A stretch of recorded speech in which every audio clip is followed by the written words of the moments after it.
bahwa jangan sampai pidato presiden ini hanya omong-omong kosong yang kemudian justru menyengsarakan rakyat. Rakyat jangan sampai dibuat manis mendengar omongan-omongan manis dari Pak Presiden, tapi prakteknya justru jauh panggang daripada orang-orang yang di sekitar presiden ini hanya karena ingin dekat, ingin bagaimana supaya pemerintahan ini mereka menyuguhkan informasi yang tentu tidak akurasi dengan kenyataan di lapangan. Jangan sampai makanan bergizi gratis ini justru membuat masyarakat itu tidak punya kuasa berusaha gitu. Justru membuat ketergantungan gitu.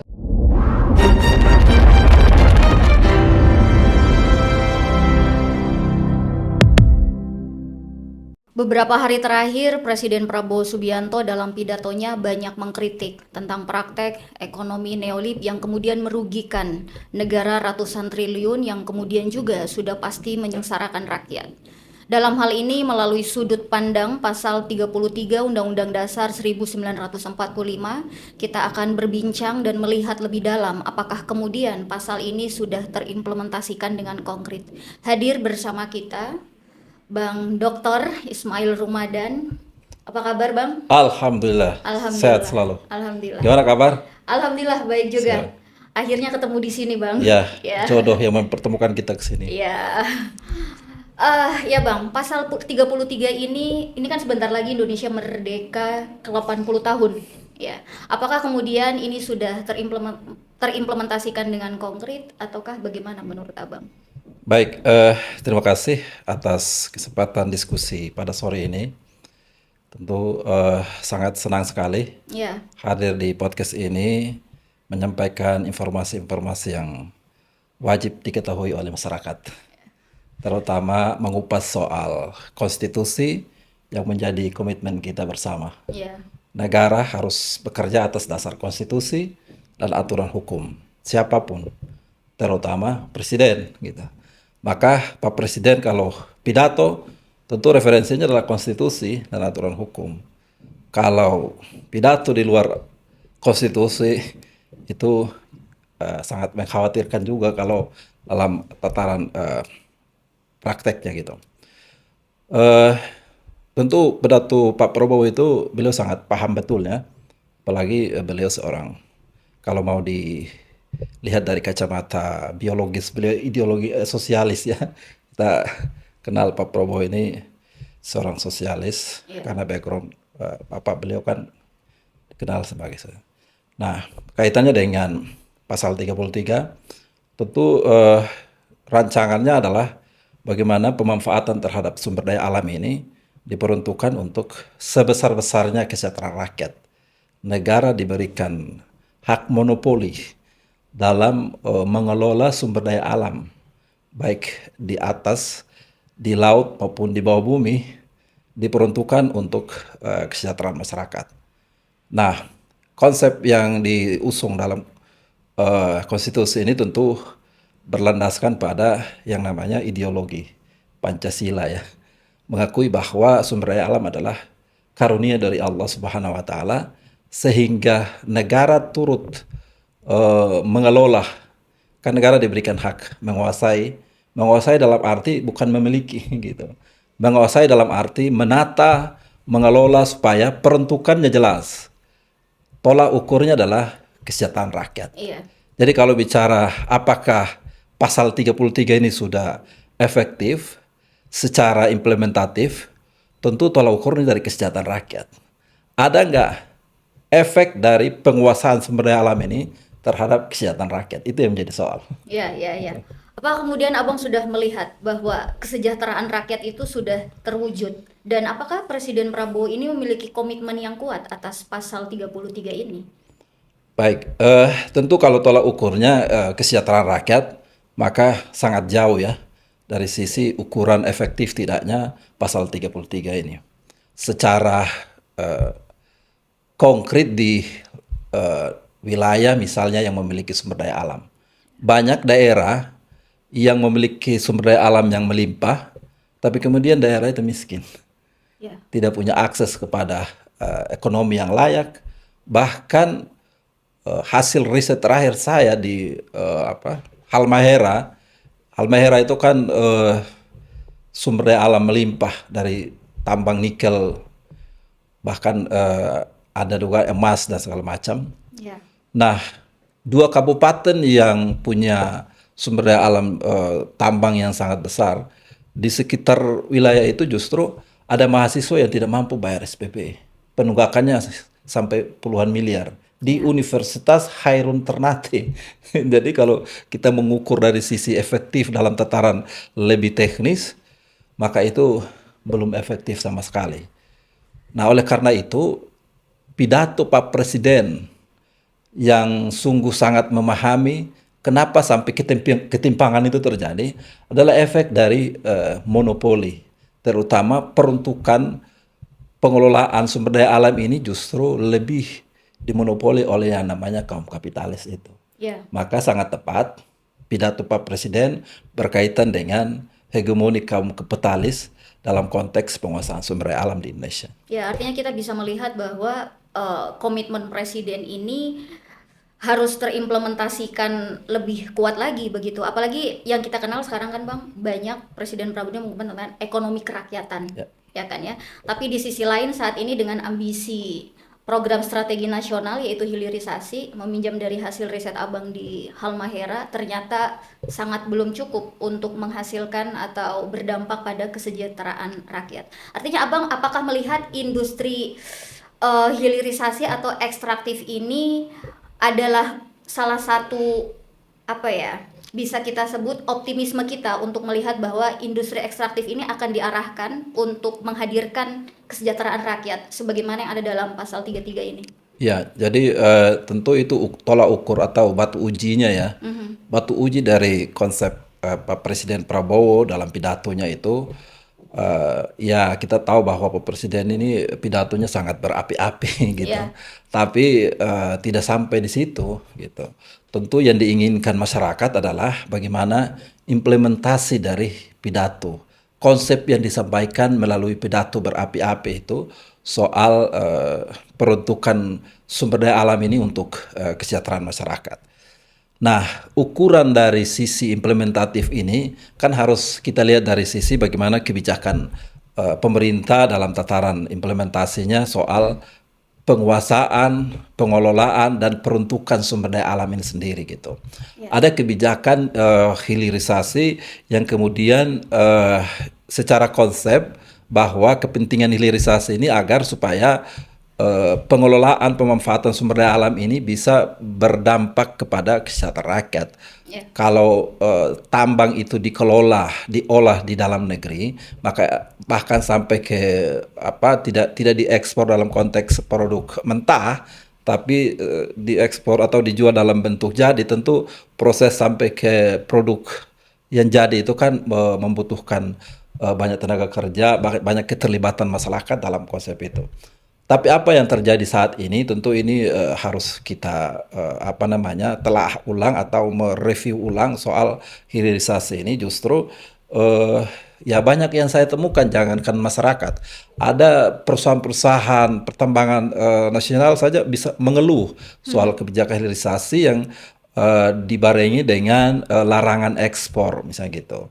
Larangan ekspor artinya bahwa ketika ada larangan ekspor tapi ada pelaku usaha yang harus dipaksa misalnya menjual raw materialnya ke perusahaan atau smelter yang menjadi tempat olahan ini dengan harga yang tidak kompetitif di luar.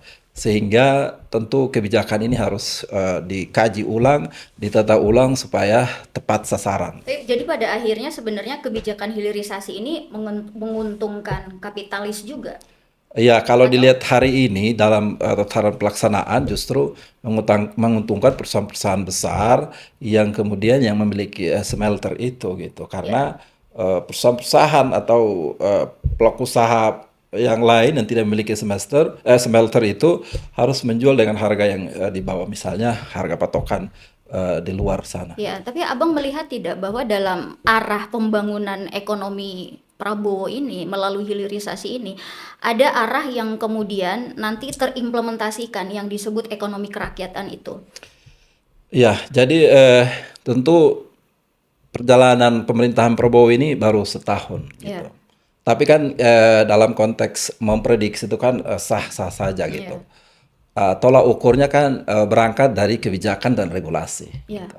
Kapan kebijakan itu diatur dalam konteks regulasi itu berpihak kayak gitu.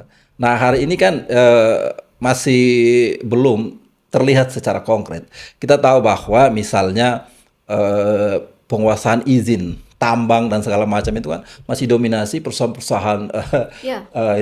besar kan gitu, korporasi yang besar sehingga dalam konteks mau menguji kebijakan ini tepat sasaran atau berhasil ke depannya tentu kita melihat dari kebijakan yang diatur hari ini. Misalnya revisi Undang-Undang Minerba dalam beberapa belakangan ini. Misalnya pada saat pemerintahan presiden dalam jangka waktu yang tidak terlalu panjang justru tiba-tiba Undang-Undang Minerba ini direvisi. Targetnya untuk apa kan gitu.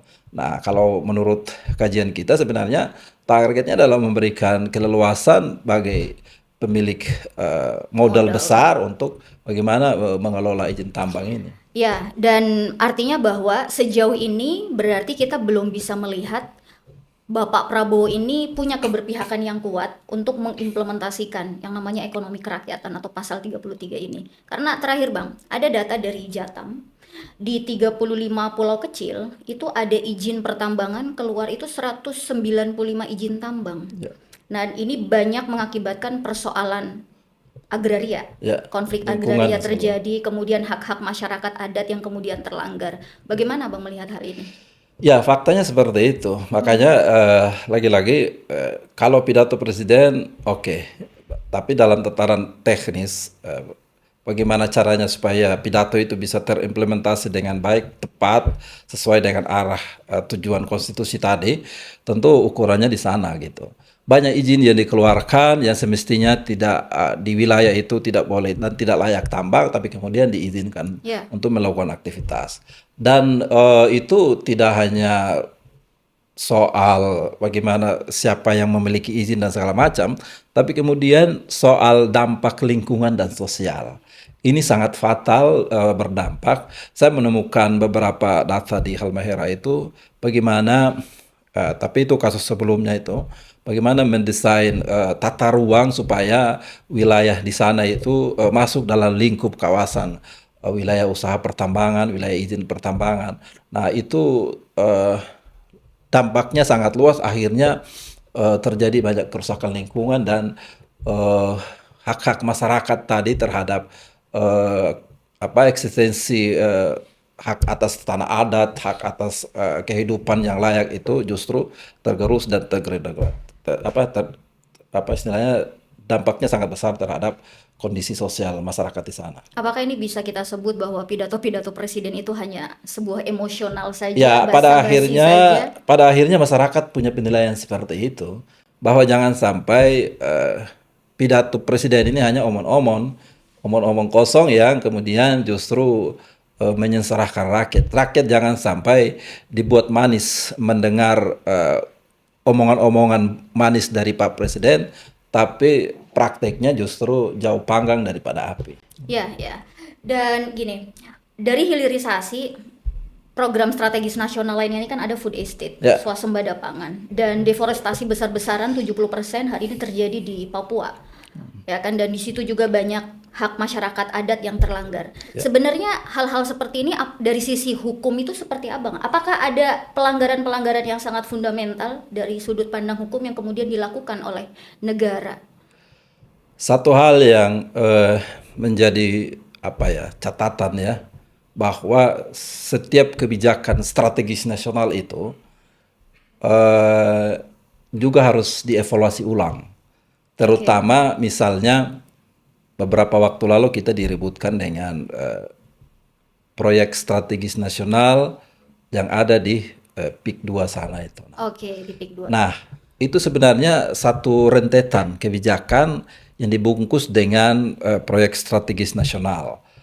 Nah, kami menemukan juga fakta di riset di data di Halmahera sana, sebelum masa pemerintahan Prabowo, proyek strategis nasional itu digunakan untuk memperluas wilayah cakupan.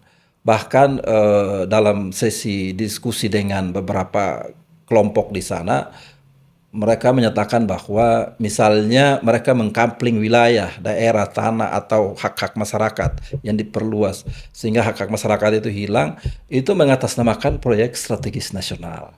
Dan menjadi catatan bahwa proyek strategis nasional itu hari ini tidak memiliki landasan hukum yang kuat karena Bagaimana itu, Bang? karena proyek nasional itu diatur oleh peraturan Menteri Koordinator Bidang Ekonomi yang hari ini sudah dibatalkan oleh Mahkamah Agung melalui judicial review Pemuda ICMI. Gitu. Jadi besok atau kedepannya kita harus mengevaluasi lagi proyek strategis nasional Artinya ini. PSN ini bisa digugat. Ya bukan bisa digugat, aturannya tidak kuat, bahkan aturannya itu lemah karena diatur oleh peraturan Menteri Koordinator Bidang Ekonomi yang tidak memiliki kewenangan.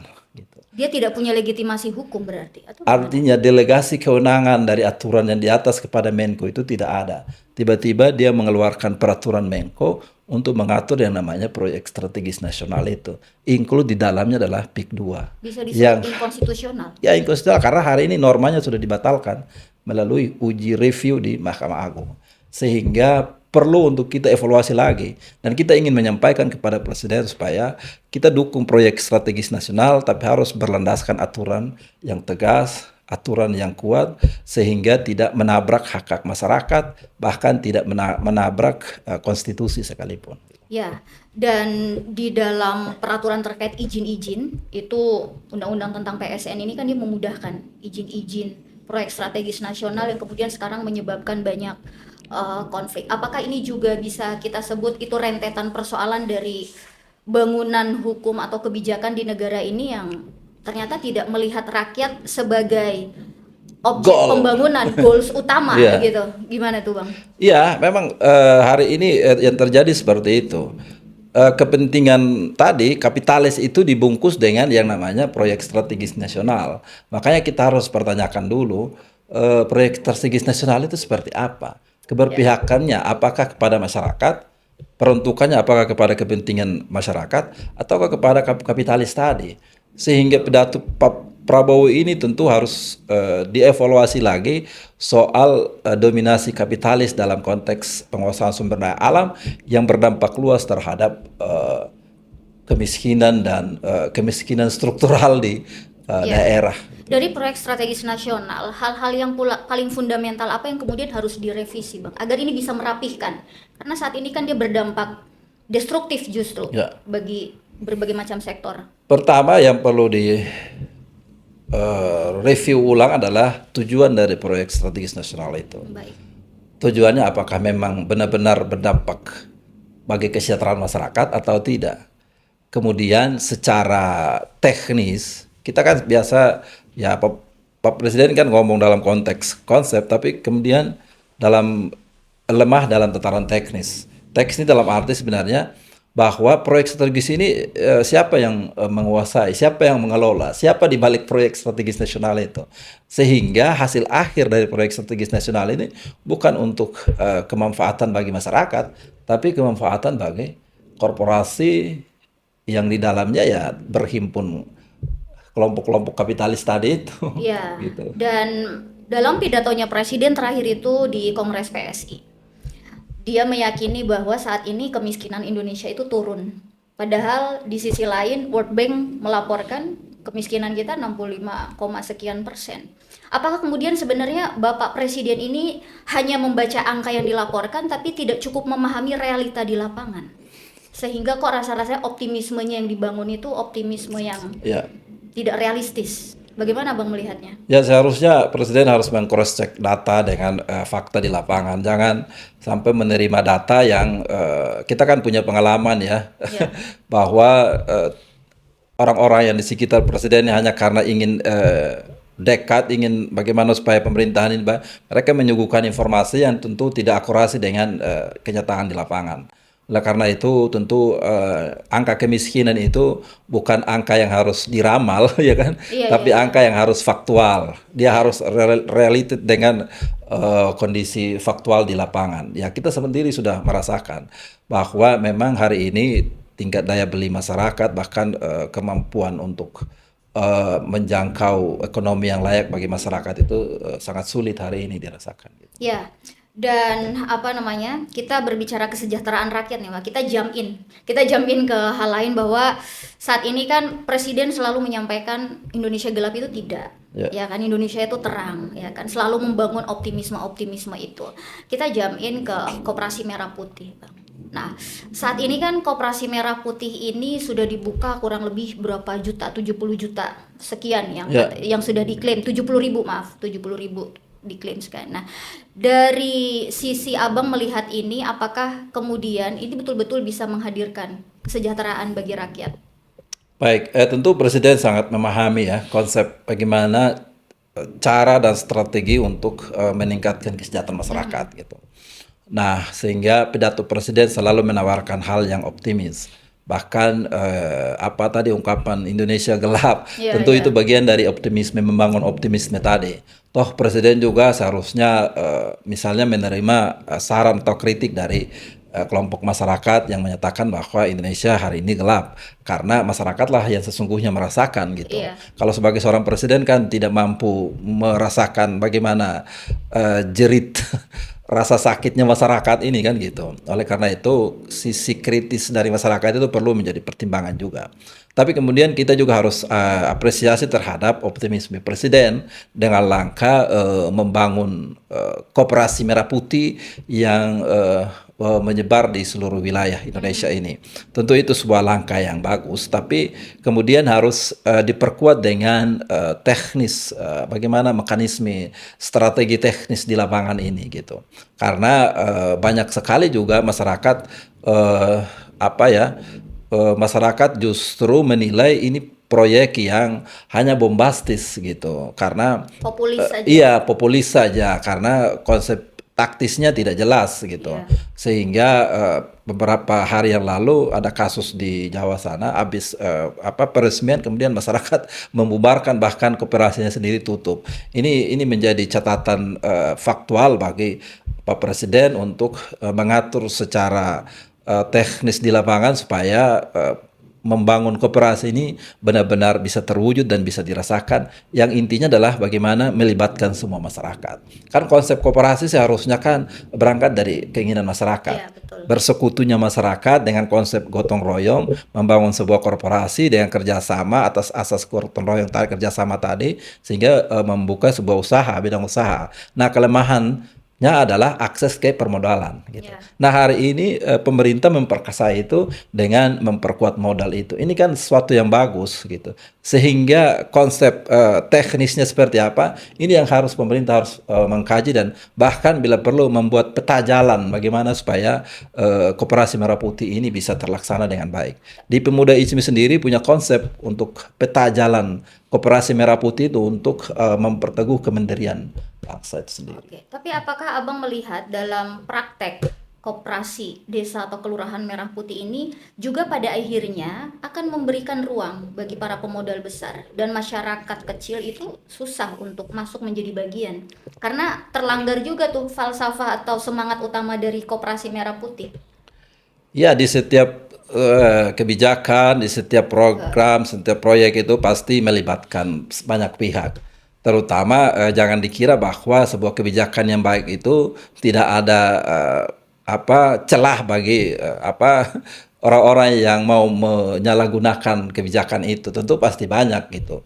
Nah, yang kita butuhkan sekarang adalah bagaimana kontrol pengawasan dari kebijakan ini sampai ke tingkat teknis di bawah. Ini yang sisi ini yang tentu lemah di kita gitu karena kita terkadang memiliki program yang bagus tapi tidak tuntas dalam pengawasan maupun pelaksanaannya sampai ke akar Ya, bawah. utamanya persoalan modal tadi.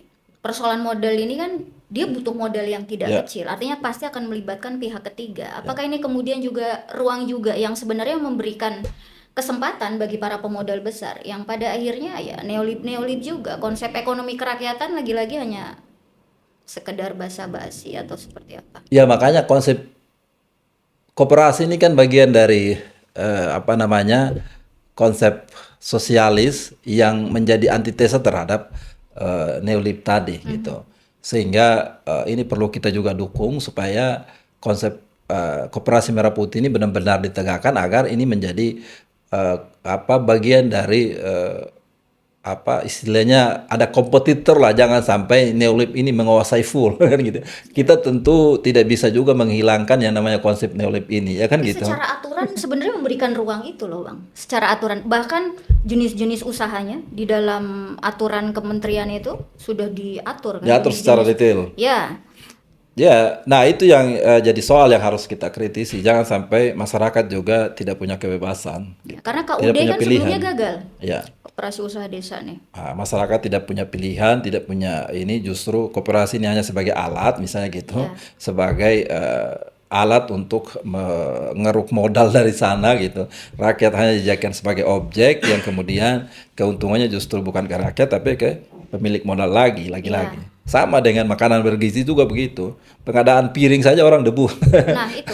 Orang ribut soal pengadaan piring. Siapa yang punya? Padahal kalau konteksnya mau membangun masyarakat, memberikan makanan bergizi yang berkualitas kepada masyarakat, serahkan aja kepada ibu rumah tangga. Dia tahu sendiri loh kebutuhan anaknya seperti apa, kebutuhan anak sekolah seperti apa. Tapi ini kemudian ada ruang tadi, ruang untuk negosiasi Ya, pengolahan di monopoli, sana. monopoli para pemodal Iya. besar. Siapa yang pengadaan telur, siapa pengadaan beras, siapa itu juga soal di situ. Artinya kebijakan-kebijakan program yang dibuat di eranya Prabowo, dia tidak berpihak pada rakyat. Ya kita ya tadi optimis ya, tapi kemudian tolak ukurnya tadi bahwa masyarakat menilai pada tataran implementasi. Karena sehebat apapun konsep yang dibangun, tapi ukurannya pada tataran implementasinya itu tidak terlaksana, maka wajar penilaian masyarakat itu bahwa sebenarnya proyek ini hanya cuma bagian dari desain bungkusnya adalah masyarakat, tapi esensinya adalah punya kapitalis juga gitu. Iya. Ya kan? Ya, makanya itu yang kita khawatirkan di sana gitu. Ya, omon-omon. Omon-omon aja gitu.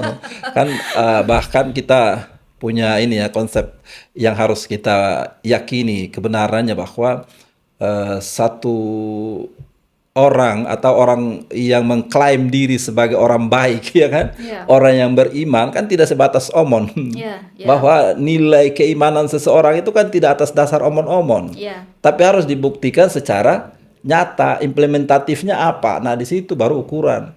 Kalau antara omon dengan kenyataannya beda, maka kualifikasinya adalah munafik. Nah, disitulah konsepnya. Artinya kembali lagi pada pasal 33 Iya, pasal itu, 33. Bang. Ya kan?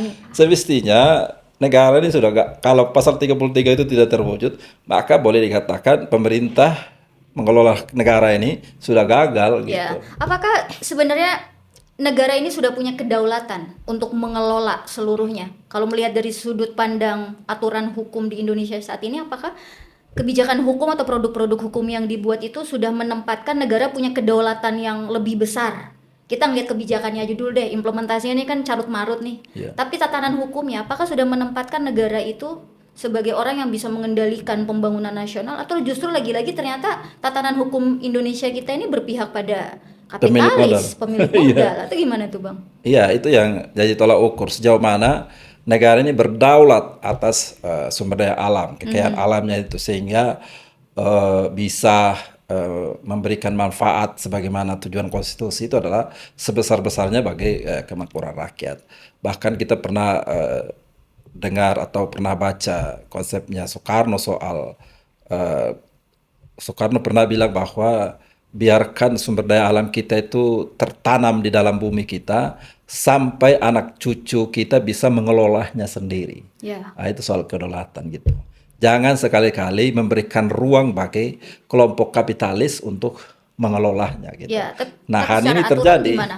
Hari ini terjadi Oke. bahwa ruang untuk pemanfaatan sebesar-besarnya sumber daya alam ini justru dikelola, dimanfaatin, dikuasai oleh kelompok-kelompok kapitalis tadi itu. Dan itu didukung dengan hukum, Hadirnya BUMN, tapi BUMN tidak memberikan dampak yang besar sehingga kepemilikannya justru oleh pemilik-pemilik modal besar asing terutama kan gitu. Ya, apakah Abang melihat seperti Undang-Undang Minerba, Omnibus Law dan undang-undang yang terbaru yang kemudian diproduksi itu berpihak pada kapitalis, pada pemilik modal? Kalau terakhir menurut kajian kita justru undang-undang itu memfasilitasi Jadi melemahkan kedaulatan negara ya, justru. memfasilitasi para pemilik modal ini untuk merampok secara legal sumber daya alam itu, melemahkan sisi pemanfaatan negara bagi kesejahteraan masyarakat. Kan Apakah tadi saya bilang tolak ukurnya adalah kesejahteraan. ya, Gitu. Kapan masyarakat itu bebas sekolahnya? Kapan masyarakat itu bisa bebas atau gratis fasilitas kesehatannya? Kan nggak ada. oke. Gitu. Padahal kalau mengelola satu Kalimantan saja atau satu Papua saja, bisa rakyat ini bisa sejahtera semua gitu. Jadi kira-kira Presiden Prabowo ini bisa tidak punya kemampuan untuk membalikan keadaan bahwa tatanan hukum kita justru bisa memberikan kedaulatan rakyat dan dalam tanda kutip menormalkan kembali nih, menetralisir kembali Sebagai dominasi. seorang presiden dalam 1 detik pun bisa. Tapi seorang Prabowo, Abang melihatnya seperti apa? Apakah dia mampu? Ya semestinya sebagai seorang kepala negara dengan kekuasaan yang full, dia punya kementerian bertindak gitu demi kepentingan bangsa, apapun bisa dia lakukan dalam sedetik pun bisa. Tapi kan kita melihat seorang figur Prabowo ini kan bukan ansi figur Prabowo, tapi di sekeliling Prabowo ini siapa? Sistem yang bekerja. Nah makanya hari ini kalau kita melihat dalam kacamata kebijakan Prabowo secara individual itu tergambar dari sistem yang bekerja. Apakah memang benar-benar atau tidak? Nah hari ini kan masyarakat bisa menilai Prabowo itu tidak sendiri. Dia masih didominasi. Kalau Abang menilainya gimana? Mampu tidak? Ya seperti itu. Kalau dari sisi pribadi Prabowo sangat mampu dan sangat memahami kondisi Indonesia hari ini. Beberapa tahun yang lalu kan pidatonya berapi-api. Ini asing sudah kuasai dia. Tapi apakah itu bisa terimplementasi? Justru dia masih terjebak dalam jebakan kepentingan tadi. Sehingga kepentingan Prabowo secara pribadi belum bisa terlaksana karena di sekitar dia masih banyak kepentingan pemodal, kepentingan kapitalis yang masih mempengaruhi kebijakan dan niat baik Prabowo itu sendiri. Ya, kapitalis dan koruptor. Koruptor apalagi. Ya. Hari ini koruptor itu sudah menjadi pajangan murah bagi seluruh masyarakat hari ini. Bahkan ada istilah baru, serakahnomics dari Bapak Presiden. Apakah Abang melihat ini hanya sekedar emosional, rasa geram, ataukah itu bentuk komitmen yang kuat dari Bapak Prabowo untuk menghapus korupsi yang kemudian itu menjadi penghambat utama untuk menghadirkan kesejahteraan? Ya, kalau memberantas korupsi hari ini kan tentu apalagi Prabowo yang bersuara gitu. Tentu butuh komitmen dari Prabowo bagaimana supaya korupsi ini bisa. Tapi kan Prabowo juga harus melihat kondisi sekelilingnya gitu. Jangan-jangan karena pemberantasan korupsi tidak jalan karena masih di sekitar dia itu banyak sekali koruptor yang masih membelenggu kebijakan Prabowo itu, sehingga mau melangkah untuk memberantas korupsi dia berhadapan dengan orang-orang di sekeliling dia itu kan masih banyak. Gitu. Kalau Abang melihatnya dinamika saat ini, apakah Prabowo bisa mengendalikan situasi itu, kemudian dia bisa kokoh untuk memberantas korupsi, ataukah justru dia akan terjebak di dalamnya, tidak bisa ngapa-ngapain? Kalau untuk saat ini belum bisa. Prabowo masih dikendalikan oleh para koruptor. Siapa itu Bang? Siapa itu? Ya kita bisa merasakan sendiri, bisa tahu sendiri kan gitu. Iya. Sehingga kebijakan pemberantasan korupsinya, ya kalau mau dilihat ada beberapa kasus yang diangkat, tapi kemudian itu menurut pandangan kita dan pandangan masyarakat itu masih milih-milih. Tapi ada koruptor-koruptor besar yang hari ini banyak laporan masuk ke PK tapi tidak diproses. Orang-orang yang terlibat, orang yang dilaporkan adalah orang-orang di sekeliling Prabowo juga gitu. Ya, kira-kira Prabowo bisa menghadapi situasi itu dengan profesional tidak ya? Kalau melihat pribadinya Prabowo nih. Ya semestinya bisa, karena kita tahu seorang Prabowo, apalagi kita pernah baca ulasan buku Prabowo itu sangat bagus sekali. Nah itu menjadi tantangan bagi Prabowo sendiri. Nah oleh karena itu saya bilang masa pemerintahannya baru 1 tahun, mudah-mudahan 2-3 tahun ke depan Prabowo bisa menunjukkan jati dirinya sendiri. Apakah dengan memperkuat Kejagung, kemudian memperluas peran TNI ini salah satu strategi Prabowo untuk menjalankan misinya? Ya semestinya kita lihat dari sisi dia, ada beberapa kasus yang ditangani oleh Kejaksaan Agung yang sungguh sangat fantastis kasus korupsinya. Ini juga bagian dari poin yang harus kita apresiasi dari sisi penegakan hukum oleh Prabowo itu sendiri. Makanya saya bilang tahapannya baru 1 tahun kan gitu. Mungkin Prabowo sendiri, wallahu alam dia punya strategi seperti apa, tapi tentu kita harus bangun optimisme tadi. Optimismenya presiden sendiri gitu. Apakah itu justru nanti kayak Kejagung ada konflik interest, Kejagung, KPK, yang kemudian kok rasa-rasanya Prabowo ini tidak percaya pada lembaga lain, percaya pada satu lembaga lain, yang justru itu akan menimbulkan lah dinamika-dinamika yang justru menghambat Ya, tujuannya. konflik interest itu pasti ada, apalagi dalam konteks penegakan hukum korupsi yang aturan hukum membagi kewenangan itu. Itu sebenarnya muncul secara alami. Kalau aturan hukum membagi kewenangan dalam konteks penegakan hukum korupsi itu ada kejaksaan, ada KPK, bahkan ada polisi. Tentu itu pasti muncul konflik kewenangan yang namanya.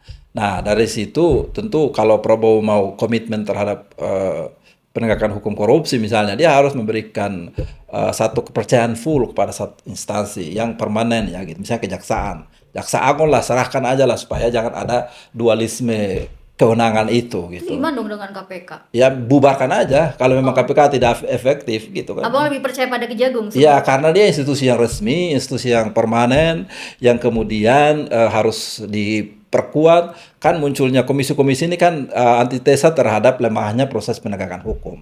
Yang kita harapkan dia muncul supaya bisa memberikan contoh yang baik dalam proses penegakan hukum. Tapi hari ini KPK malah justru lebih lemah lagi dari kejaksaan. Yang kita harapkan dia Lebih harus lemah power. atau dilemahkan? Iya, artinya lebih lemah karena dilemahkan. gitu. Oke, artinya kan sebenarnya bukan tidak harus dihapus. Bisa saja dihapus karena dia nanti membelenggu proses penegakan hukum juga. Gitu. Lebih baik Kejagung daripada Iya, KPK gitu bukan ya? lebih baik. Oh. Dalam konteks sistem penegakan hukumnya efektif, kewenangan itu tidak boleh di-share. Pasti muncul konflik kewenangan. Kalau sudah ada konflik kewenangan, maka tentu saja namanya ketidakpastian dalam proses penegakan hukum. Karena saling sikuk. Pernah dengar ada cicak face buaya, ya kan? Ada kasus ada lagi itu apa namanya? Ya, artinya itu ada konflik kewenangan. Ya, Kalau ada tarik menarik. kepentingan yang sama, maka yang muncul adalah ketidakpastian hukum dalam proses penegakan hukum. Ya. Maka harus dibuat satu institusi. Gitu. Ya, Misalnya begitu. Jadi abang melihat optimisme nih dalam cara-cara Prabowo untuk memberantas korupsi, memperkuat Kejagung, mengerahkan bahkan terakhir ini mengerahkan TNI untuk menjaga Kejagung. Apakah ini satu bentuk optimisme kita bahwa suatu hari nanti korupsi tidak ada lagi di Indonesia? Ya, optimisme itu harus, tapi kan harus realistis juga kan gitu. Di sisi lain ada kegelapan. Ya, gitu ya? ada kegelapan bahwa korupsi yang saya bilang bahwa korupsi hari ini sudah menjadi gambaran murahan di negeri ini. Anda hadapkan wajah kemana, di situ pasti ada korupsi gitu. Jadi kalau untuk memberantas dalam sekejap memang tentu sulit. Tapi kemudian kalau memang yang memprakarsa itu adalah presiden sendiri, ya apa yang tidak bisa oleh presiden kan gitu. Ya, Bisa saja. Iya. Berarti abang ini percayalah gitu kan ya? Ya harus percaya karena Iya. kita punya presiden. Iya. Apa yang ingin abang sampaikan kepada Bapak Presiden nih dengan berbagai macam dinamika yang mengelilingi beliau dan komitmen beliau rasa-rasanya kan sepertinya tulus gitu ya. Apa hal utama yang harus beliau lakukan di tengah dinamika yang sangat menarik beliau ke pusaran konflik? Ya kan, tadi abang bilang beliau tidak bisa berdiri sendiri. Apa yang harus beliau lakukan untuk bisa berdiri tegak menjalankan misinya? Ya, Pak Presiden kan kalau saya melihat Pak Presiden itu kan pernah dari artinya kita tahulah karakter beliau. Ya. Jadi militer sebelumnya, terus beliau apalagi seorang backgroundnya seorang militer yang punya ketegasan sikap gitu. Tentu keinginan masyarakat ini tentu ya muncullah Pak Prabowo yang asli gitu. Dalam konteks dia sudah memahami penyakit bangsa ini hari ini apa gitu. Sehingga tentu kalau Prabowo mengambil sikap tegas pasti masyarakat pasti mendukung gitu. Siapapun yang menghalangi niat baik dari presiden untuk menata dan mengelola negara ini dengan baik, tujuannya adalah bagaimana rakyat ini bisa sejahtera, makmur dan mandiri. Tentu sikap itu yang kita harapkan dari presiden, dan kalau saya melihat rakyat akan mendukung sepenuhnya kalau sikap tegas presiden itu ada. Apakah hari ini dukungan dari rakyat itu ada? Ya ada, buktinya kan beliau jadi presiden. Tidak, dalam kebijakan-kebijakan yang kemudian saat ini kan sebenarnya justru kontradiktif, Bang. Ya kan? Oke, secara kemenangan ya kuantitatif beliau menang gitu kan ya. Tapi kebijakan-kebijakan yang dibuat kemudian menimbulkan konflik. Artinya kan kebijakan angka kemenangan presiden di Pilpres kemarin itu hanya sebuah kuantitatif, Ya. tapi di balik itu justru kemiskinan, konflik agraria, deforestasi, lingkungan rusak, korupsi dan lain sebagainya yang ternyata tidak bisa ditindak dengan tegas hingga hari ini. Artinya ada masalah yang kemudian sampai saat ini sepertinya presiden tidak tegas. Beberapa kasus kita sudah lihat dengan nyata ya, misalnya kasus korupsi Pertamina kemarin kan gitu. Tapi kemudian masih berhenti di orang-orang tertentu kan gitu. Ya. Nah ini kan harus artinya presiden sendiri memahami bagaimana caranya untuk bisa tuntas. Nah terakhir kasus misalnya izin tambang di Raja Ampat yang kemudian masyarakat menyoroti supaya izin itu dicabut karena Raja Ampat itu wilayah yang sudah diperuntukkan untuk destinasi wisata, tidak tepat untuk aktivitas pertambangan di sana. Nah, itu kemudian dievaluasi gitu dan pada akhirnya presiden sendiri sudah mencabut ada kurang lebih 4 izin di sana Iya, gitu. Pak. Nah, masih ada satu. Nah, ini juga menjadi tantangan buat presiden. Nah, ini yang menjadi variabel ukur. Nah, kenapa ini dicabut, ini enggak? Nah, Yang satu gitu. milik negara, yang swasta yang dicabut. Nah, tapi Yang swasta kemudian ini milik rezim iya mau lama. swasta mau negara Ya. swasta mau negara tentu harus sesuai dengan peruntukan ya gitu. Kalau memang Raja Ampat adalah komitmen negara ini untuk mewakafkan sebagai daerah destinasi wisata, maka hentikanlah segala aktivitas tambang di sana supaya daerah atau pulaunya tidak rusak misalnya gitu. Kan pemanfaatan tambang dan pemanfaatan itu kan sama-sama memiliki tujuan yang sama, bagaimana supaya masyarakat ini bisa menikmati setiap sumber daya alam yang ada gitu. Ya, artinya kan PR besar presiden saat ini adalah betul-betul memuaskan rakyat yang memang merasa bahwa ya saya sejahtera gitu. Tapi hari ini kan presiden pada beberapa hal itu tidak tegas untuk hal itu. Masih berhati-hati yang mungkin terlihat lebih berpihaknya bukan pada rakyat, tapi justru ya kembali lagi Ya justru itu makanya presiden pada hari kapit. ini dalam tempo waktu 1 tahun pemerintahan ini Iya. terlihat bahwa tidak mandiri dalam bersikap, apalagi mengeluarkan kebijakan yang sevisi searah dengan pola pikir beliau, Ya. idealisme beliau gitu. Sehingga ukurannya adalah berarti masih kelilingi oleh kepentingan-kepentingan kaum kapitalis Apalagi tadi. tidak ada oposisi ya. Tidak ada, apalagi hari ini oposisi semua berhenti mengkritik ke Pak Prabowo. Nah ini kan juga tidak sehat dalam konteks Ya, demokrasi semua kan pikir gitu. perut sendiri. Semua pikir perut dan sudah mengambil langkah-langkah pertimbangan pragmatis semua. Sehingga suara Pak Prabowo yang harus dikritik justru tidak lahir kritik-kritik itu sendiri gitu. Ya, dan bahkan Prabowo sepertinya rasa-rasanya itu anti kritik, Bang. Setiap ada kritik yang datang selalu ditimpali juga dengan ejekan, misal ya kan Indonesia nggak gelap gitu kan ya. Sorry ya dan lain sebagainya. Gestur-gestur itu sebenarnya apakah itu pancaran dari anti kritik ataukah seperti apa? Ya itu respon ini aja. Tapi kalau anti kritik atau tidak anti kritik itu kan bisa dilihat dari sisi evaluasi terhadap setiap kebijakan. Ya. Kira-kira ada kebijakan yang memang benar-benar tidak sesuai, terus ada kritik dari masyarakat, dia merevisi nggak, merubah nggak kan gitu. Misalnya PSN, kita mendengar bahwa Pak Presiden sendiri sudah mengeluarkan kebijakan untuk mengevaluasi lagi proyek strategis ini. Gitu. Artinya kritik itu penting tapi harus dilihat dalam konteks yang realistis gitu. Kalau hanya sekedar respon yang sifatnya cuman gurau ya, memang kalau kita ukurnya di situ itu juga tidak tepat juga kan gitu. Tidak tepat. Gitu. Iya Bang, kembali lagi Bang. Ini kan Prabowo ini selalu berbicara dalam kesempatan-kesempatan tentang ekonomi kerakyatan gitu. Ya. Kita jamin lagi ke MBG lah, makan bergizi gratis. Apakah kemudian kebijakan ini adalah satu bentuk keinginan Prabowo untuk bisa meningkatkan sumber daya manusia ataukah lagi-lagi ini hanya sekedar sebuah program populis yang untuk meninggalkan legitimasi? Ya, saja? lagi-lagi kita tentu tolak ukurnya dari sisi ini ya, implementasinya bahwa makan bergizi gratis ini harus kita evaluasi ulang atau harus perlu dievaluasi ulang. Karena satu hal yang paling mendasar adalah jangan sampai makanan bergizi gratis ini justru membuat masyarakat itu apa namanya tidak punya kuasa berusaha gitu. Justru membuat ketergantungan gitu.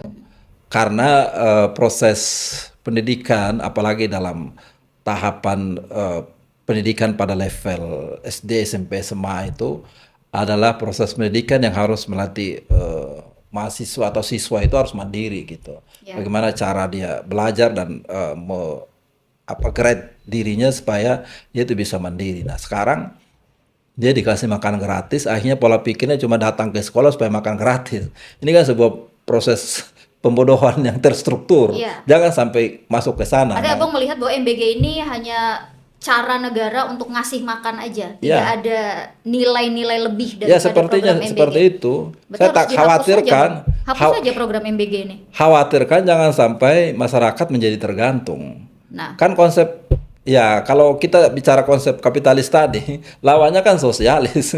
ya. Sosialis ini kan konsepnya adalah bagaimana negara mengendali Jadi masyarakat. MBG ini sosialis apa kapitalis? Ya, kalau prakteknya sih sosialis. Tapi faktanya? Artinya bahwa jangan sampai konsep kapitalis itu dibuat ketergantungan kepada apa masyarakat itu tergantung kepada pemerintah yang full. Sehingga kita punya konsep yang namanya konsep Pancasila. Ya. Nah, konsep Pancasila yang harus ditegakkan.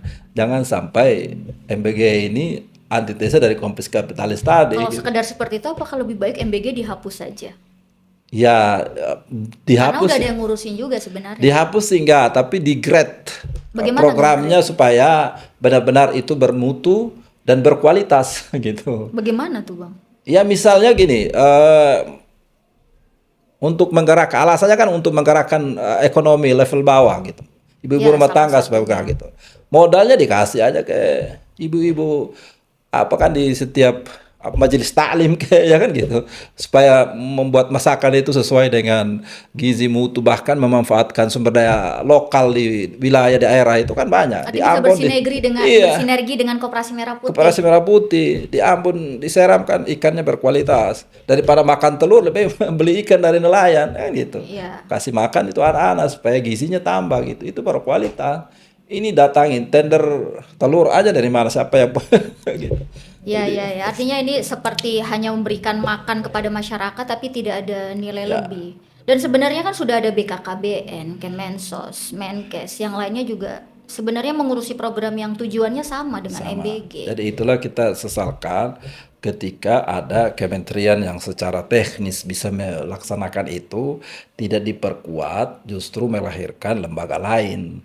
Justru ini kan bisa kita ukur kebijakannya lagi-lagi ujungnya adalah mubazir atau ya itu. Habis-ngabisin anggaran. Iya, habis anggaran. Habis-habisin anggaran ya, Bang ya. Kenapa institusi yang resmi ada tidak di-create programnya supaya fokus kegiatan itu. Iya. Supaya jangan alokasi anggaran itu terbagi. Dan sama halnya sebenarnya dengan Koperasi Merah Putih. Sama. Sudah ada BUMD, Ya, BUMDes dan segala macam. ya kan ya, dan segala macam. Kok masih ada Koperasi Merah Putih? Jadi rasa-rasanya Bapak Prabowo ini seperti meromantisasi program-program masa lalu.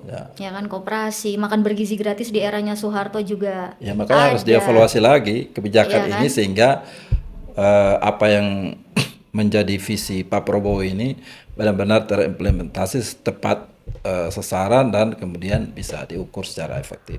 Nah itu, jadi seperti rasa-rasanya nih Bang, kalau saya boleh ini ya. Jadi ini hanya sebuah emosional, sebuah ego rasa sayangnya kepada rakyat, tapi justru memposisikan rakyatnya sebagai objek yang dimakani saja, yang dieksploitasi saja, Bisa. yang kemudian hanya Iya. memberi ruang Artinya pada rakyat diposisikan sebagai objek yang dieksploitasi.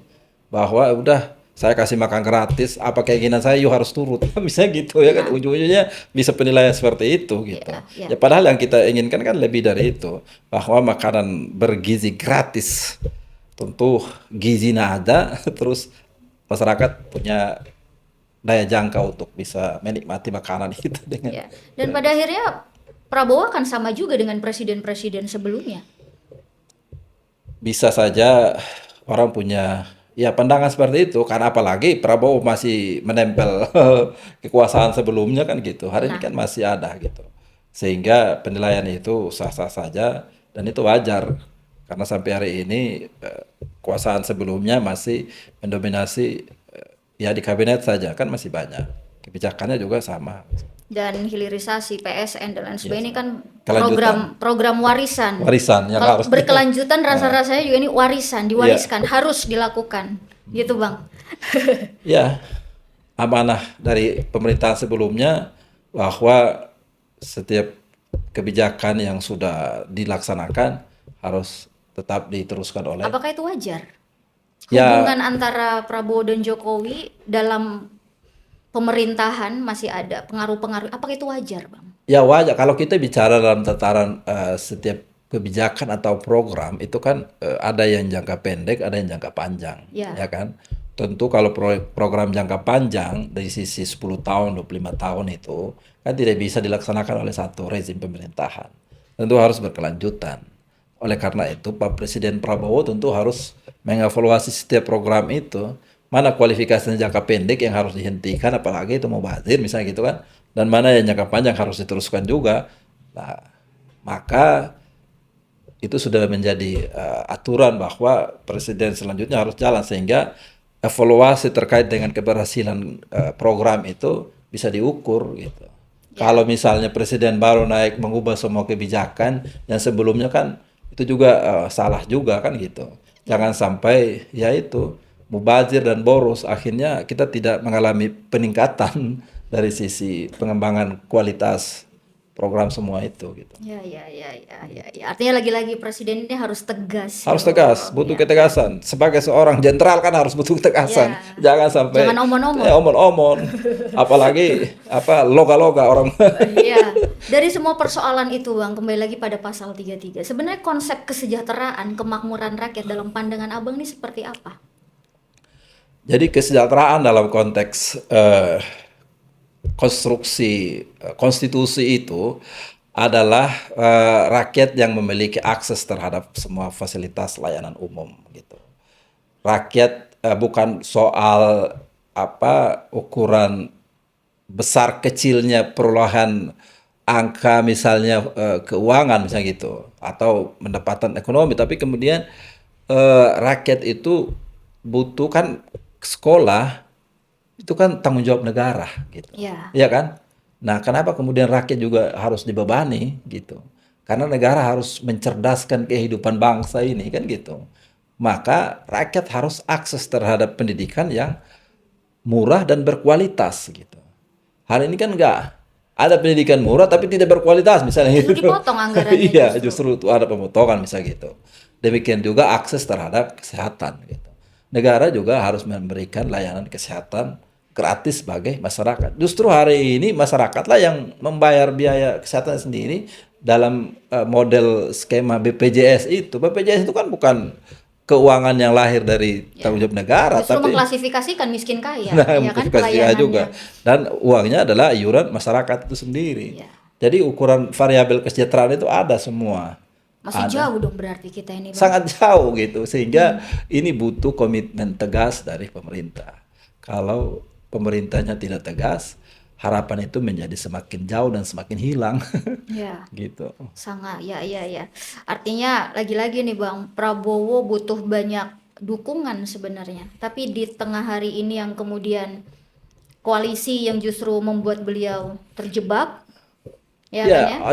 presiden butuh dukungan dan dukungan itu tidak kemudian memanfaatkan sisi kemanfaatan praktis Sebenarnya dari dukungan itu yang seperti apa? Konsep ya dukungan, apakah dukungan. segala hal yang diucapkan harus kita iya semua, ataukah seperti apa? Jadi dukungan terhadap pemerintah ini adalah bagaimana setiap kebijakan yang baik dari presiden, dari pemerintah sendiri tentu harus dikawal dengan baik dan itu bisa terwujud. Nah, ada sisi dukungan yang kemudian ini justru membalikkan tujuan pengelolaan negara ini sendiri. Orang mendukung menempel di kekuasaan tapi tujuannya adalah untuk kepentingan pragmatis, dibelokkan ke kepentingan pribadi, kelompok. Nah, ini yang saat ini yang terjadi Justru dukungan kepada presiden itu bukan untuk bagaimana mendesain tata kelola pemerintahan ini jalan dengan baik, justru dukungannya adalah membelokkan tujuan negara itu kepada kepentingan-kepentingan pribadi kelompok.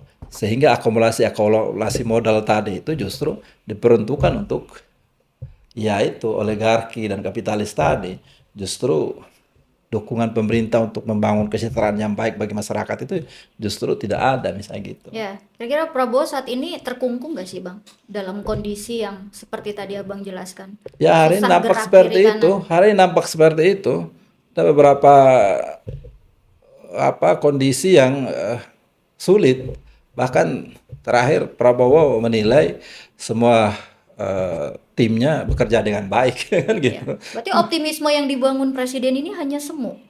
Ya hari ini orang mengukurnya seperti Seperti itu. denial, kalau anak-anak zaman adanya Iya. denial dengan kondisi yang ada. Indonesia gelap ini ya kan, kemudian yang membiayai koruptor dan lain sebagainya. Artinya seperti mendiskreditkan demokrasi. Ya. Apakah ada arah ke sana sebenarnya presiden, anti kritik, anti demokrasi, semaunya sendiri, dia meyakini bahwa segala cara yang dia lakukan itu adalah yang benar gitu. Sepertinya gitu. Iya, itu yang tampak hari ini seperti itu, bahwa presiden tidak memiliki apa istilahnya komitmen terhadap proses demokrasi. Misalnya kita hari ini kita ya, alat ukur ya uji ya besok ke depan ini ada beberapa oknum, ada beberapa aktivis yang mengkritik ini permasalahan di masyarakat, tapi kemudian berujung kepada misalnya pelaporan kasus dan segala macam. Yang ini ujung-ujungnya adalah misalnya para pengkritik itu dikriminalkan dan segala macam. Ini yang sungguh sangat kita khawatirkan jangan sampai itu terjadi di era Prabowo ini kan gitu. Iya. Prabowo, jadi pengkritik. Abang masih percaya demokrasi untuk bisa menghadirkan kesejahteraan rakyat? Ya, tentu kita komitmen bahwa salah satu cara untuk membangkitkan semangat kesejahteraan adalah melalui demokrasi yang Nggak sehat. ribet nggak? Melalui demokrasi yang sehat, kan gitu. Yang seperti apa demokrasi yang sehat? Kalau satu kepala satu suara harus Nah, didengarkan. itu yang kualifikasi demokrasi tidak sehat. Yang kemudian demokrasi menjadi alat. Jadi yang Hanya- sehat seperti apa? Ya, yang sehat itu tidak ada manipulasi, tidak ada money politik. Semua orang yang tampil itu tanpa harus mengeluarkan modal besar kan Apakah gitu. one man one vote itu adalah demokrasi yang tidak sehat? Iya, pilihannya idealnya iya, tapi kemudian ukuran hari ini one man one vote itu tidak ideal dalam konteks pengaruh tadi, pengaruh kapitalis tadi itu. Ya, artinya presiden terpilih dengan demokrasi yang tidak sehat yang kemudian tadi menyebabkan program-program kebijakan-kebijakannya pun tidak Itu sehat. itu dampak dan tolak ukur. Oke. Kalau kepemimpinan itu lahir dari sebuah demokrasi yang tidak sehat, maka sistemnya pasti akan kacau. Dan saat ini kacau. Hari ini kacau. Berarti bisa kita menjudge bahwa berarti proses demokrasi kemarin tidak sehat misalnya gitu. Artinya Tapi kalau dia lahir dengan proses demokrasi yang alami yang bagus, tentu penataan sistem pemerintahan itu berjalan dengan baik. Artinya Karena mengkonkretkan pasal 33 ini juga akan kacau dong, ya Bang. sangat sulit kalau proses demokrasi itu tidak berjalan sehat. Berarti Abang percaya dengan cara-cara presiden saat ini bahwa cara negara aja, masyarakat diam deh, dengerin aja, kita jalankan kehadiran rakyat akan Kalau itu sejahtera, baik, gitu. kalau itu baik untuk kepentingan rakyat ya gitu. Tapi Karena kira-kira ideal nggak sih, Bang? Karena ada cara bagaimana demokrasi itu dimanfaatkan tadi kemudian untuk menata lagi ulang. Misalnya gini, hari ini misalnya penegakan hukum di kepolisian itu buram misalnya. Pecat semua polisi gitu. Kan bisa aja. Ya. Itu kan tidak demokratis, tapi tujuannya baik misalnya gitu kan gitu. Bisa, itu bisa dipelopori oleh presiden. Indonesia harus dijalankan seperti itu, Mestinya, bisa mengkonkretkan Ya. pasal 33 nih. Kalau kondisinya sudah terpuruk begitu, maka presiden harus memiliki kebijakan yang tegas seperti itu. Artinya dalam- Ambil alih, fungsikan BUMN untuk mengelola hasil tambang ini dengan baik. Kontrol, pengawasi, evaluasi tiap saat semua tata kelola. Itu berarti nggak demokrasi dong, Bang. Bukan karena kondisinya sudah terpuruk semacam ini misalnya gitu. Artinya demokrasi bukan pilihan yang terbaik untuk saat ini atau gimana? Ya saat ini itu menjadi pilihan, tapi ada pilihan lain yang kemudian itu dalam proses. Kalau memang lagi-lagi itu pilihan ya cara dalam mengelola. Nah hari ini kita terjebak pada demokrasi yang tidak sehat itu, sehingga kita harus kembali lagi, jangan sampai kesalahan kita ini semakin besar. Akhirnya endingnya adalah ya runtuh gitu. Berarti abang lebih sepakat misal kepala daerah dipilih oleh DPR.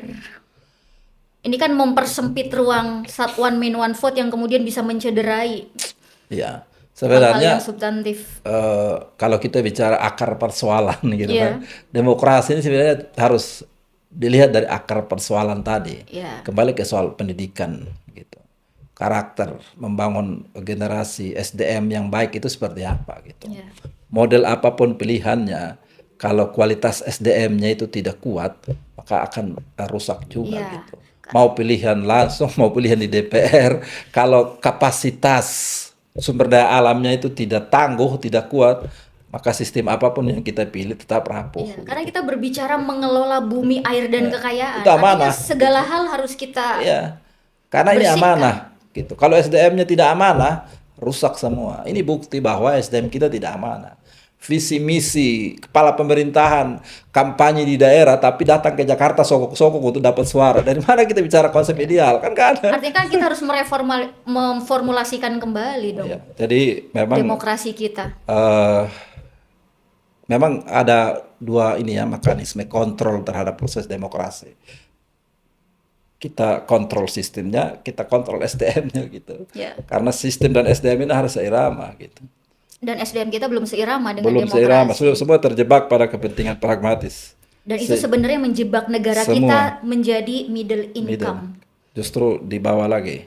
Dan ya, kalau kita berdasarkan pada World Bank, kemiskinan kita 60% lebih.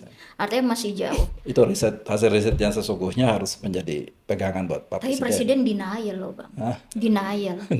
Tidak percaya bahwa negara kita tuh miskin, negara kita kaya, nggak percaya Indonesia Ya, gelap. saya takut gitu. karena kepercayaan terlalu tinggi, ya kan, justru suatu saat bisa rontok. Itu keyakinan Presiden sendiri ataukah jangan-jangan data yang dilaporkan ini pada bohong ke Presiden? Karena kan tadi abang sampaikan orang-orang sekeliling Presiden Ya. ini bisa jadi mereka Makanya. menempel untuk menghancurkan. Apakah pidato-pidato Presiden itu hasil laporan yang tidak benar? Iya, karena presiden kalau berpidato kan dia harus minta masukan Mhm. dari orang-orang di sekitarnya gitu kan, sekretarisnya apa segala macam gitu. Nah, masukannya ini yang kita ragukan, apakah hanya untuk sekedar bapak senang ya kan gitu, Iya, ataukah ya itu makanya presiden harus punya apa namanya kualitas untuk mengontrol tadi itu, harus menerima tidak hanya di orang-orang sekitar gitu. iya, Makanya presiden harus punya tim yang memang benar-benar bekerja untuk kebaikan bangsa dan negara, mensupport data, mensupport informasi itu harus berqualified based on riset misalnya gitu. Jadi setiap kebijakan itu selayaknya harus berdasarkan riset yang valid sehingga informasi tentang dengan data kemiskinan, angka pengangguran dan segala macam itu benar-benar qualified gitu. iya, iya, iya, iya. Jangan hanya mempercayai orang-orang di sekitar presiden yang ingin membuat manis kuping presiden, tapi esensinya adalah Ya, hampir 1 tahun ini kan ya semenjak dilantik Presiden Prabowo seperti masih terombang-ambing rasa-rasanya dalam koalisi besarnya yang kemudian membuat dia maju salah, mundur salah, berdiri di tengah juga salah gitu Bang. Jadi kalau melihatnya sekarang ini Bang, apa sebenarnya yang paling fundamental yang harus diperbaiki dari kebijakan yang tadi kita bicarakan sama menurut Abang yang paling fundamental apa yang harus diperbaiki saat ini? kan ada kebijakan yang sifatnya jangka panjang, Iya. tentu karena proses memperbaiki tatanan yang rusak ini kan tidak instan juga, gitu kan. Tapi kemudian ada kebijakan yang sifatnya jangka pendek, taktis untuk memperbaiki. Misalnya gini, hari ini kita berhadapan dengan kondisi proses penegakan hukum terhadap korupsi yang sangat marak gitu. Nah, langkah tercepat apa yang presiden harus melakukan sehingga proses penegakan hukum korupsi ini berjalan dengan baik kan gitu. Ya salah satu contoh tadi itu memperkuat kejaksaan misalnya gitu. Bagaimana dengan hukuman mati? Ya hukuman mati juga tidak menyelesaikan masalah gitu. Why? Karena misalnya dalam konteks kasus korupsi tujuannya adalah bagaimana supaya harta negara yang dirampok ini bisa kembali, kan tujuannya begitu. Nah, makanya salah satu cara adalah mengesahkan RUU perampasan aset negara misalnya gitu. Supaya koruptor dihukum, hartanya juga harus Harus dirampas. dimiskinkan. Ya dimiskinkan dalam konteks mengembalikan kerugian keuangan negara itu. Bukan dimiskinkan, dibiarin hidup terlantar dan suatu saat juga dia bisa menikmati harta Iya, iya. kekayaannya kan Tapi gitu. terakhir dalam wawancaranya juga disampaikan sama Bapak Prabowo ya, kalau perampasan aset ini bagaimana dengan anak-anak koruptor, istri koruptor. Ragu-ragu berarti presiden ini untuk memberantas korupsi. Sebenarnya tidak demikian juga, Ah, bahwa koruptor itu kan mengambil hak masyarakat. Sehingga salah satu faktor penyebab kemiskinan ini adalah korupsi juga. Sehingga sangat wajar dan harus sang koruptor itu harus dirampas kekayaannya yang sudah menikmati kekayaan negara ini, sehingga tidak masalah juga kalau itu menjadi alasan untuk merampas hak para koruptor, harta kekayaan para koruptor yang sudah dikorup itu. Karena koruptor ini kan apa istilahnya, eh lincah gitu. Dia sudah atur siasat, bahkan koruptor-koruptor besar itu kadang asetnya tidak hanya di Indonesia tapi di luar negeri dan segala macam. bahkan atas Jadi nama atas keluarganya, nama keluarga anak, dan segala istri. macam, istri, sehingga alasan itu tidak kemudian menurunkan semangat bagaimana merampas hak negara itu. Ya, memang Bapak Prabowo kadang ini terlalu lemah hatinya, Bang. Atau memang ragu-ragu, saya juga bingung membedakan gitu. Ini ragu-ragu atau memang lemah hatinya atau terlalu berkemanusiaan atau seperti apa gitu. Nah, justru itu yang kita harapkan dari Prabowo, jangan sampai kepentingan kelompok, kepentingan orang tertentu, bahkan suasana hatinya lemah ini mendominasi dalam pola pikir mengelola negara ini. Gitu. Nah, itu. Nah, dia harus berpikir sebagai seorang kepala negara yang harus melepaskan embel-embel pribadi, apa suara hati, perasaan melo misalnya gitu, Iya. atau melepaskan belenggu-belenggu orang-orang yang di sekitarnya membelenggu dia ini. Dia harus berpikir kepentingan negara ini, sehingga alasan-alasan tadi itu tidak layak untuk harus dikedepankan dalam setiap kebijakan Ya, presiden. karena untuk mewujudkan pasal 33 ini bukan hanya butuh orasi yang panjang Oh, dan nggak seperti butuh. meyakinkan. Butuh tindakan konkret. Iya, Bagaimana caranya? Nah, tanya kepada kita, Ya. ahlinya kan gitu. Terima kasih banyak Bang sudah ngobrol banyak hal pada kesempatan kali ini. Saya terima kasih juga sama-sama atas kesempatan ngobrol-ngobrol. Mudah-mudahan ini bagian dari proses pencerahan demokrasi kita. Ya, Tujuannya adalah baik, mengontrol jalannya pemerintahan yang baik, memberikan saran, masukan yang konkret, konstruktif dan konkret. ya betul sekali. Keberlanjutan Prabowo Gibran ini semoga tidak hanya semu, lebih ke situ sih. Sudah mengkonkretkan hal-hal yang memang sudah ditata sebelumnya, bisa menghadirkan kesejahteraan bagi rakyat tanpa terkecuali. Setuju. Ya kan, dan kritik pada neolib itu tidak hanya sekedar omon-omon. Omon-omon. Ya, betul. Terima kasih semuanya, semoga bisa memberikan insight yang lebih banyak dan fresh bagi teman-teman semuanya.